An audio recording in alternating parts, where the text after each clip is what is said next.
Call it a side effect of being a helmsman, but my ears tend to laser in on any talk of airships. Then again, damn near anybody could have heard this guy shouting. No! No! You can't do this! She's still skyworthy! She can still fly! The distraught man was making a scene outside. 3 seemingly unfazed onlookers surrounded him. Between all the belly aching, I pieced together the man's story. He was an engineer, was upset that an airship called the Nautilus was set to be decommissioned. His 3 friends, meanwhile, were telling him to see reason that an old ship like that would be more useful as scrap. Reminded me of the Port Breeze days, back when my own dreams seemed like unscalable walls.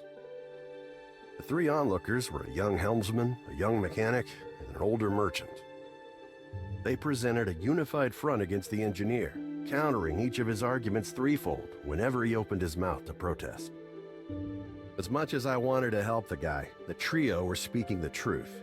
Repairing the damn thing would cost buckets of rupees, and you can't fix an airship on gumption alone. Trust me, I've tried. Them's the breaks, kid. I turned to leave. None of my business, right? But dumb old me, I had to pause as my ears caught what he said next. We made a pact, didn't we? Don't you remember? The Nautilus. You promised that we would take her to the skies. He could barely hold it together. You could hear it in his voice, the desperation as he clung to a quickly fading dream. It was a feeling all too familiar to me.